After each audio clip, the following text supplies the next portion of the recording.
మన గుంతకల్ న్యూస్ ని లైక్ చేయండి, షేర్ చేయండి, సబ్స్క్రైబ్ చేయండి. మన గుంతకల్ న్యూస్ లో లైక్ చేయండి, సబ్స్క్రైబ్ చేయండి అండ్ షేర్ చేయండి. థాంక్యూ. మన గుంతకల్లు న్యూస్ కి స్వాగతం.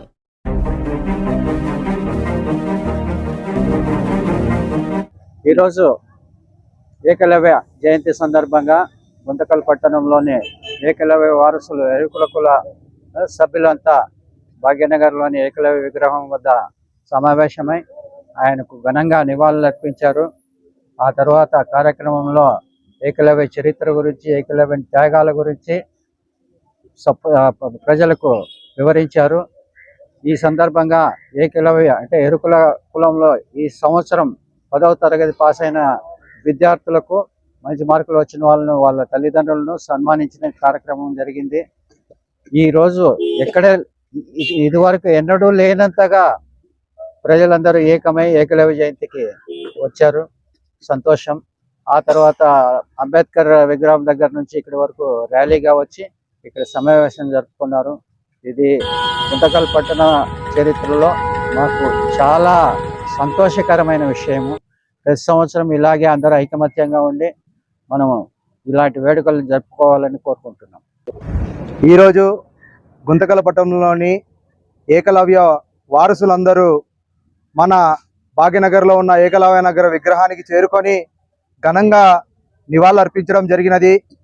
ఈ జయంతి సందర్భంగా ప్రతి సంవత్సరం ఇలాగా ప్రతి ఒక్కరూ కలిసి మన ఏకలవ్య ఆరాధ్య దైవమైన ఏకలవ్యునికి నివాళులు అర్పించి ప్రతి ఒక్కరూ కలిసికట్టుగా ఈ కార్యక్రమాన్ని నిర్వహించినందుకు ప్రతి ఒక్కరికి ధన్యవాదాలు తెలుపుతున్నాను.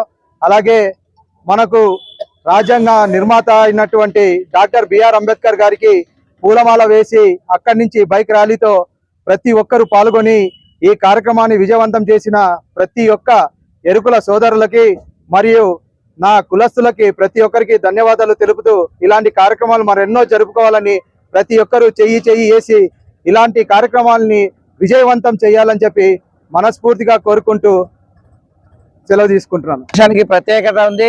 ఏంటంటే మా యొక్క యుగ పురుషుడు, మా ఆరాధ్య దేవుడు ఏకలవ్య జయంతి సందర్భంగా ప్రతి సంవత్సరం మేము ఆషాఢం తొలి ఏకాదశి నాడు ఏకలవ్య జయంతి జరుపుకుంటున్నాం. మళ్ళీ ఈ ఏకలవ్య జయంతి సందర్భంగా మా కులస్తులంతా కూడా ఐక్యంగా, గుంటకల్ కులస్తులంతా కూడా ఐక్యంగా వచ్చి కార్యక్రమం చేశాము. ముఖ్యంగా ఇక్కడ ఉపన్యాసకులు మా యొక్క జాతి యొక్క పిల్లలకు, విద్యావంతులకు చదువులతోనే మన జీవితాలు మారుతాయని చెప్పారు. కాబట్టి చదువులతోనే మా జీవితాలు మారుతాయని ప్రతి ఒక్కరికి సందేశం ఇచ్చారు పెద్దలు. అదేవిధంగా 2025-26 సంవత్సరంలో 10వ తరగతిలో మంచి ఉత్తీర్ణ సాధించినటువంటి మా జాతి ఆనిముత్యాలకి సన్మాన కార్యక్రమం చేశాము. అదేవిధంగా మళ్ళీ ముఖ్యంగా నేను ప్రభుత్వానికి చెప్పాల్సింది ఒకటే, మా యొక్క జయంతిని మళ్ళీ ప్రభుత్వ లాంఛనంగా ఏకలవ్య జయంతి జరిపించాల్సిందిగా మళ్ళీ రాష్ట్ర ముఖ్యమంత్రిగా అయితేనేమి, అదేవిధంగా విద్యాశాఖ మంత్రి అయితేనేమి, అదేవిధంగా ఉప ముఖ్యమంత్రి పవన్ కళ్యాణ్ గారికి మా జాతి మొత్తం మేము విన్నవించుకుంటున్నాము. ప్రతి ఒక్క కులస్తులు మళ్ళీ వాళ్ళకి జయంతులు ఉన్నాయి, కానీ మా యొక్క వెనుకబడిన గిరిజన వర్గాలంటే మా యొక్క జయంతిని మీరు జరిపించాలని, అధికారికంగా జరిపించాలని మా కులస్తులందరూ ఈరోజు తీర్మానంలో ఏకాభిప్రాయం అందరూ కూడా ముక్త కంఠంతో తీర్మానం చేశాము.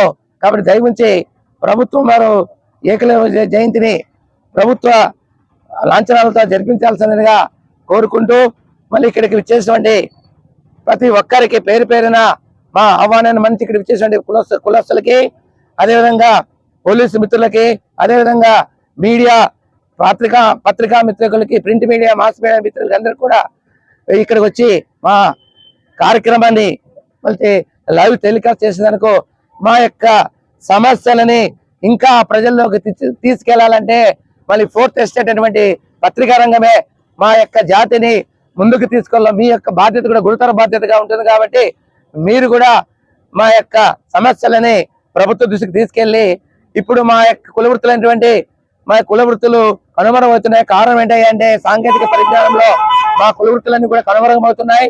మా యొక్క అడవి బిడ్డలుగా అడవుల మీద సంపూర్ణ అధికారాలు మాకు రాకుండా పోతున్నాయి.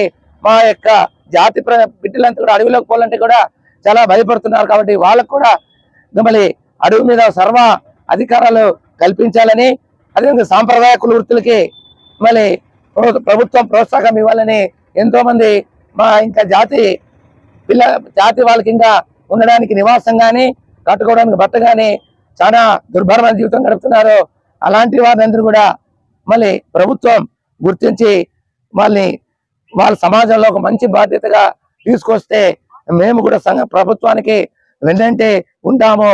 కాబట్టి ఈ విషయాన్ని దయచేసి ప్రభుత్వాలు గమనించి మా జాతి యొక్క ఉన్నతికి అభివృద్ధికి పాటుపడాలని, మా జాతి బిడ్డలకు ప్రత్యేకమైన గిరిజన పాఠశాలలు అయితేనేమి, గిరిజన హాస్టల్ అయితేనేమి, గిరిజన కళాశాలలు అయితేనేమి ఇవ్వాలని, అదేవిధంగా మాకి ఉపకార వేతనాలు ఇంకా పెంచాలని, మా కుల బిడ్డలు చదువుకునే విధంగా ప్రభుత్వము అన్ని సకల సౌకర్యాలు కల్పించాలని వేడుకుంటూ ఈ అవకాశం ఇచ్చిన అందరికీ నమస్కారంతో ముగిస్తున్నాను. ఇంతటితో మన ఎన్నికల సంఘానికి, మన ఏకలవ్య గురువులకి మాకు ఇచ్చిన అవకాశాన్ని సద్వినియోగం చేసుకోవాలని మనవి చేస్తూ నేను ఎక్కువ ఏం మాట్లాడలేను. మా ఏకలవ్యని సంవత్సరం ఇదే మాదిరిగా చేసుకోవాలని మరీ కోరుతూ మనవి చేస్తున్నాం. ఏకలవ్యుడి శుభ సందర్భమున ఇంతకుముందు పోయిన సంవత్సరం కూడా మన విద్యాశాఖ మంత్రి లోకేష్ గారికి, మన చీఫ్ మినిస్టర్ చంద్రబాబు నాయుడికి, కేంద్ర మినిస్టర్ ధర్మేంద్ర ప్రసాద్ గారికి, తర్వాత ప్రధానమంత్రికి, రాష్ట్రపతికి నేను రిటర్న్ మూలకంగా ఏకలవ్యుడి జయంతి అధికార మూలకంగా చేయాలి అని ఎన్నో పోయిన సంవత్సరం 2 సార్లు కూడా ఫ్యాక్స్ ద్వారా ఇచ్చాను, రిటర్న్ లో కూడా ఇచ్చినాను. కానీ ఎలాంటి స్పందించలేదు. కానీ మా ఏకలవ్యుడేమి తక్కువేమి కాదు. కాబట్టి దయచేసి ఇప్పటికైనా స్పందించి రాష్ట్ర ప్రభుత్వం కానీ కేంద్ర ప్రభుత్వం కానీ స్పందించి ఇతర వాల్మీకులు కానీ కనకదాస్ కానీ ఏ విధంగా గవర్నమెంట్ వాళ్ళ యొక్క ప్రభుత్వ ఖర్చులతో చేస్తున్నారో ఆ విధముగా మా ఏకలవ్యుని కూడా చేయాలని మన్నించుకుంటున్నాను. ఒకవేళ అట్లా చేయలేని పక్షంలో మేము దాన్ని కేంద్ర ప్రభుత్వము రాష్ట్ర ప్రభుత్వము ద్వారా ఉధృతముగా ప్రకటిస్తామని యొక్క ధర్నా ద్వారా తెలియజేసుకుంటున్నాం. జయంతి కానీ, తర్వాత సేవాలాల్ జయంతి కానీ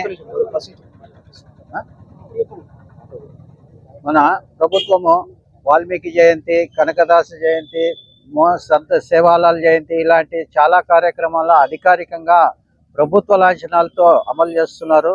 కానీ మహాభారతంలో చరిత్ర ఉన్న ఏకలవ్యుడు ఎంతో ప్రసిద్ధి చెందిన ఆ మహానుభావునికి ఆ జయంతిని అధికారికంగా ప్రకటించడం లేదు. మేము ఈ సంవత్సరమే ముఖ్యమంత్రి గారికి, తర్వాత చీఫ్ సెక్రటరీకి అందరికీ విన్నపం కూడా సమర్పించాము. కాబట్టి అట్లీస్ట్ నెక్స్ట్ సంవత్సరం నుంచి ఏకలవ్య జయంతిని ప్రభుత్వం అధికారికంగా ప్రకటించి అన్ని మండల కేంద్రాలు, డివిజన్ కేంద్రాలు, జిల్లా కేంద్రాల్లో అధికారికంగా వాళ్ళే నిర్వహించి చేయాలని కోరుకుంటున్నాం.